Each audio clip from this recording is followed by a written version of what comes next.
Beda antara ibadah dengan ada. Kalau ibadah, sebuah sudah diatur, ada ketentuan. Dari nabinya ada, dalil ada, contoh ada, itu ibadah. Tugas saya untuk menyampaikan, bukan memaksa.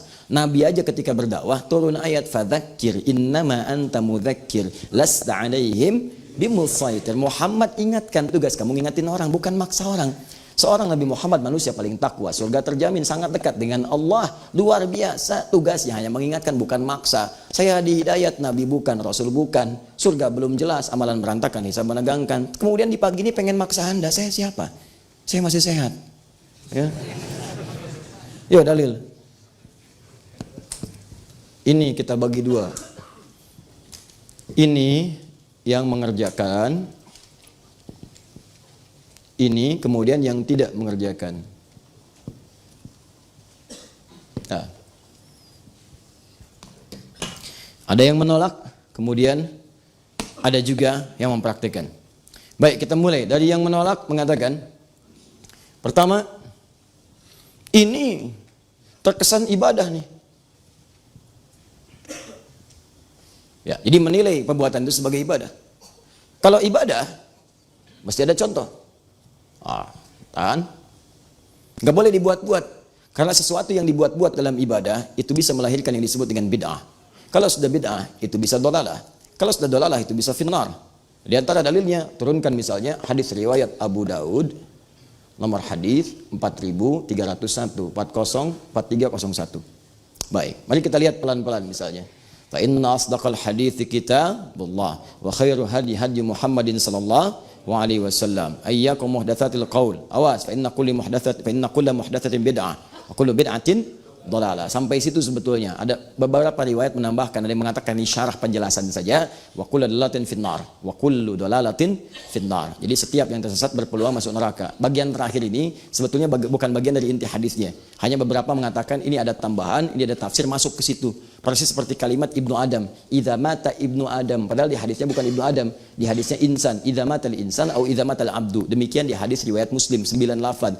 Cuma kemudian disyarah oleh para ulama, wa yuqsadu bil insan Ibnu Adam, yang dimaksud dengan insan semua anak cucu Adam. Maka populer ungkapan idza mata Ibnu Adam. Paham? Oke, teruskan. Ini contohnya enggak ada. Baik ya, ini berpeluang menjadi bid'ah. Sampai kita bahas dulu ya. Awas, hati-hati, jangan marah dulu. Kemudian teruskan ke bawahnya. Nah, ini nggak boleh diada-adakan. Yang ketiga, kalau ini baik, nah keluar kaidah nih, keluar kaidah.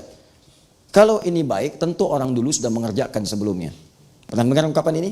Jadi ada ini ungkapan baru nih. Nanti saya berikan pandangan. Ya, ini saya berikan pandangan. Ini ungkapan baru yang tidak pernah ditemukan di kitab fikih manapun. Ya, kalau baik, tentu dipraktekkan oleh orang sebelumnya. Oleh generasi sebelumnya, Baik, ini diantara dalil-dalilnya. Jelas sampai sini? Baik, makanya ketika ada orang misalnya muncul, siap nih maulid, mau bikin ini, mau bikin itu dan sebagainya, mau ngaji ini itu, dikatakan, nggak bisa, itu bid'ah. Singkat aja bid'ah. Kenapa bid'ah? Turunkan. Ini terlihat seperti ibadah, ini nggak ada contohnya. Ya, ini masuk pada sesuatu yang dibuat-buat, dan kalau itu baik pasti dipraktekkan oleh generasi sebelumnya. Nah, kemudian itu dijawab oleh orang-orang yang melakukannya, mempraktekannya, bahkan dengan jawaban-jawaban juga yang didetilkan sampai dengan dalil-dalilnya. Di antara orang kontemporer yang menjawab itu ada namanya Al-Habib Sayyid Alawi Al-Maliki. Ya, beliau tinggal di Mekah, wafat juga di Mekah, di antara cucu keturunan Nabi SAW. Menulis kitab namanya Mafahim Yajibu an Tusahhah. Lihat di halaman 309 sampai dengan 321. Ya, saya qadarullah nggak ke bawah tuh, padahal sudah saya siapkan, kalau nggak ke bawah. Itu saya punya, kemudian kitab ini juga saya punya, yang lain saya punya. Saya tuh mau saya praktekkan mau enggak, yang penting saya baca dulu, saya lihat. Kita hargai orang berpendapat seperti apa. Baca, jangan sampai kita berargumen tapi tidak punya dalil-dalil. Wah, sampaikan aja. Bid'ah bagaimana? Pokoknya bid'ah lah. Ini nggak bisa begitu. Harus ada turunan. Ya, harus ada turunan seperti apa, dalilnya apa, dengar dulu, baca, teliti. Kalau sudah mengerti silahkan simpulkan. Yang penting ada paham referensinya. Ya, mafahim yajibu an tusahhah. Diturunkan oleh beliau. Pertama, ini ibadah, bukan.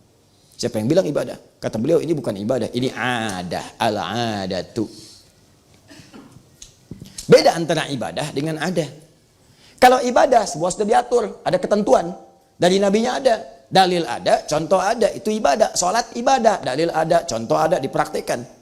Kalau ada, itu bagian dari tradisi. Tradisi ini bisa jadi diambil dari nilai-nilai syariat, cuma dipraktikkan dalam bentuk kebiasaan masyarakat. Hukum fikihnya mengatakan al-adatul muhakkamah. Adat itu bisa jadi hukum selama tidak bertentangan dengan syariat, boleh dipraktikkan. Misal ada semboyan di Ranah Minang, ya. Adat bersanding syarak, syarak bersanding kitabullah. Adat itu bersanding dengan syarak, bersesuaian dengan syariat. Syariatnya berpedoman pada kitabullah. Kalau nggak bertentangan, praktekkan. Itu jelas. Al-adatul muhakkamah. Adat dibagi dua. Ada adat urusan dunia, dunia saja. Adat yang jadi hukum, urusan dunia. Misal, urusan dunia, urusan toilet. Cicahem dengan misalnya yang satu lagi terminal, apa namanya? Leuwi Panjang. Panjang sampai sekarang dia. Itu Leuwi Panjang dengan Cicahem. Masuk toiletnya beda. Cicahem 1.000 misalnya, Leuwi Panjang 2.000. Hukum Cicahem 1.000, Leuwi Panjang 2.000. Tiba-tiba Anda biasa ke Cicahem, masuk ke Leuwi Panjang, masuk ke toilet. Bayar 1.000, kata orang Leuwi Panjang, Pak 2.000. Nggak bisa, biasanya 1.000. Adat di situ, awas hati-hati, adat di situ berbeda jadi hukum, jadi kebiasaan. Kalau sudah kebiasaan, Anda nggak bisa tolak. Itu urusan dunia. Sama bahkan ke istilah. Di sini pisang itu pisang, gedang itu pepaya. Awas, masuk ke Jawa, gedang itu pisang. Awas, jangan itu sayur. Silakan. Oh, monggo niki, ini nasine loh ya. Niki jangan dimakan. Niki jangan dimakan. Nasi aja dimakan, sayurnya enggak. Kenapa niki jangan dimakan? Kan jangan tuh sayur. Ya. Paham? Itu adat namanya. Ada kebiasaan-kebiasaan. Nah, hukum fikih mengatakan urf itu, adat itu kalau masuk pada urusan-urusan terkait dengan praktek-praktek penjelasan atau praktikal nilai-nilai syariat, dipraktekkan dalam adat sepanjang tidak bertentangan dengan syariat, boleh. Dari mana hukumnya? Nggak usah ambil sekarang, ambil masa jahiliyah. Di jahiliyah ada dua adat. Adat pertama misal saat tawaf. Tawafnya apa? Buka pakaian semua. Tawaf. Sambil tepuk tangan, sambil siul-siul. Itu nggak usah dipraktekkan. Nggak usah karena bertentangan dengan syariat. Sudah membuka aurat, sudah siul-siul nggak jelas dan sebagainya, nggak ada maknanya. Maka itu tinggalkan. Makanya kalau ada kebiasaan-kebiasaan tradisi yang bertentangan dengan syariat, jangan terlampau kreatif, tinggalkan. Yang kedua, ada adat mereka sejak jahiliyah untuk menghormati orang tua yang baru punya anak pertama. Maka dihormati dengan panggilan abu, dilekatkan nama anak pertamanya. Misal, Nabi Muhammad SAW melahirkan anak pertama namanya Al-Qasim. Maka dihormati takrim namanya Abul Qasim. Pamannya, ada yang dikenal dengan, pernah dengar nama ini, Imran, pernah dengar? Abdul Manaf, paman Nabi. Kalau Abu Talib, nah Abu Talib itu memang aslinya Imran. Ada yang mengatakan Abdul Manaf. Anak pertamanya namanya Talib. Kemudian ada Ja'far. Kemudian ada Ali. Karena anak pertama namanya Talib, maka dikenal dengan Abu Talib. Nah itu banyak turunan ke bawah untuk sebagai menghargai orang-orang yang baru melahirkan dan baru punya anak pertama. Takrim. Itu dilestarikan sampai masa Islam sampai sekarang. Abu Muhammad, Abu Usama, Abul Husain, Abul Hasan dan sebagainya. Jadi kalau antum misalnya tiba-tiba saya pengen hijrah. Terus ganti nama antum Asep, punya anak namanya misalnya Hasan, jadi Abu Hasan. Ini bukan menunjukkan Anda Islami, bukan. Itu dari tradisi sejak masa jahiliyah. Jangankan Anda, Abu Lahab juga begitu, Abu Jahal juga begitu, dan yang lainnya. Itu tradisi sejak zaman dulu. Cuman diabadikan, dilestarikan masa Islam karena punya nilai-nilai baik. Itu yang disebut adat tidak bertentangan dengan syariat. Paham? Awas, saya belum bicara pilihan. Tugas saya menjelaskan dengan objektif, jangan menutup-tutupi. Sampaikan ini pilihan itu belakangan. Jelas? Jadi paham ya? Jadi ini adat nih bukan ibadah. Kalau ibadah itu ada teknisnya, ada macam-macamnya, ada aturannya. Kami ini kumpul seperti antum kumpul.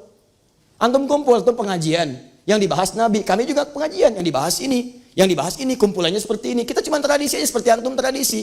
Tradisi kumpul taklim, tradisi kumpul ini. Tapi kan nggak ada contohnya dari Nabi. Ini yang jadi masalah. Apa antum juga ada contohnya taklimnya khusus hari Ahad subuh? Apa ada contohnya taklimnya khusus malam Jumat? Apa ada contohnya taklimnya khusus di Sabtu subuh? Nggak ada zaman Nabi dikhususkan taklim di Sabtu subuh.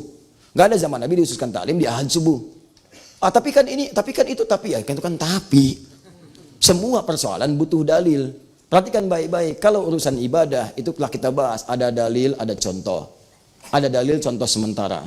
Ada dalil, contoh nggak ada. Tidak setiap yang nggak ada contoh tidak boleh dilakukan kalau ada dalilnya. Nah ini bukan urusan ibadah, tapi ada dalil. Apa dalilnya? Untuk mengikuti membahas tuntunan Nabi. Quran surah ke-33 ayat 21, Quran surah ketiga ayat ke-31, Quran surah ke-9, bahkan dari ayat ke-124 sampai dengan ayat terakhirnya. Teman-teman sekalian, itu menunjukkan kemuliaan Nabi dipraktekkan dalam bentuk pertemuan-pertemuan membahas tentang Nabi.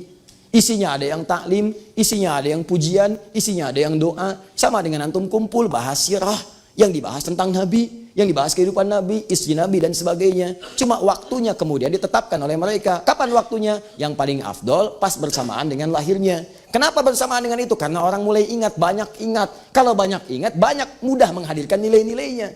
Sama dengan begini, kapan kelahiran negara Indonesia? 17 Agustus. Ya, bulannya Agustus, tahunnya 1945. Itu bahasa Arabnya milad. Milad. Milad Muhammadiyah 18 November. Sebentar lagi tuh. Tahun 1912, 18 November. Miladnya NU 31 Januari 1926. Dan sebagainya. Coba cek. Negara memperingati miladnya. Disampaikan setiap 17 Agustus tuh. Bahkan hal-hal yang tidak terkait langsung pun ada. Apa misalnya? Panjat pinang. Ayo siram sama minyak. Naik lagi, merosot lagi. Kenapa sih Pak mesti bikin itu? Menanamkan nilai perjuangan. Berjuang untuk mendapatkan yang di atas. Naik turun lagi. Ayo semua dicari, dijelaskan. Tapi intinya ingin menanamkan nilai-nilai yang dulu pernah terjadi di masa-masa kekinian. Kapan waktu yang paling tepat? Ketika momentumnya tiba. Saya belum pernah mendengar ada mengatakan, tuh milad kemerdekaan bid'ah. Ayo kalau berani. Paham sampai sini? Jadi konteksnya ini adalah masuk kepada wilayah adat. Kalau adat kemudian, ini contohnya bagaimana berlaku kalau urusan ibadah, pasti jelas. Ada contoh, ada dalil. Bahkan ada ibadah yang contohnya belum ada atau bahkan tidak ada, dalilnya ada. Sudah kita bahas. Seperti zakat, seperti macam-macam dan sebagainya. Contoh lagi, yang lainnya apa? Mushaf. Mushaf itu zaman Nabi nggak ada. Yang ada tulisan maaf, ada yang batu, ada yang tulang-tulang sudah mengering. Ya, ada yang pelepah pohon dan sebagainya. Apakah Anda mau menyebut mushaf itu bid'ah? Tidak. Sekolah sekarang yang pakai bangku, pakai macam-macam, pakai dasi, jam tangan, macam-macam waktu. Sekarang sholat antum, kalau mau konsisten antum, dalilnya ada, contohnya ada. Apa itu dalilnya? Apa itu contohnya? Keluar, pasang tongkat, tek, di lapangan. Lihat bayangannya. Nanti kalau sudah mulai mengecil, siang matahari tergelincir, lewat, kemudian bayangan lebih kecil daripada tombaknya, zuhur masuk. Kecil lagi, asar. Semakin mengecil hilang, maghrib. Semakin gelap, isya. Saya tanya pada antum, siapa yang sekarang dan masjid mana di Bandung yang kalau mau sholat pasang tombak di luar? Sekarang kemana? Jam berapa maghrib?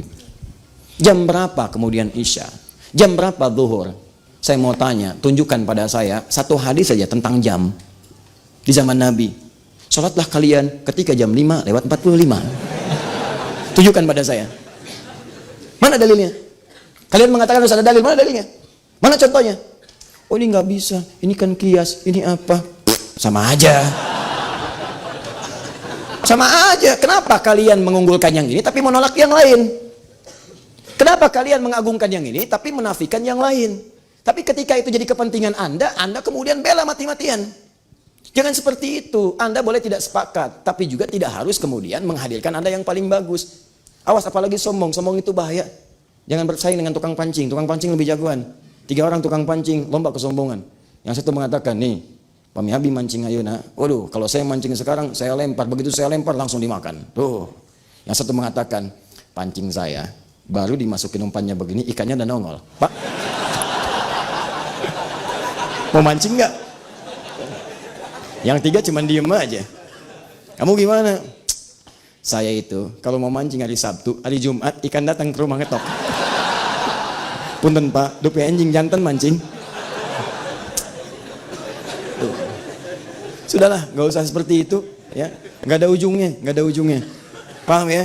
Dia lebih baik kita lihat dulu, dengar aja dulu, dan belum tentu juga ini pun unggul dibanding yang ini. Cuman caranya tampilkan dengan yang elegan.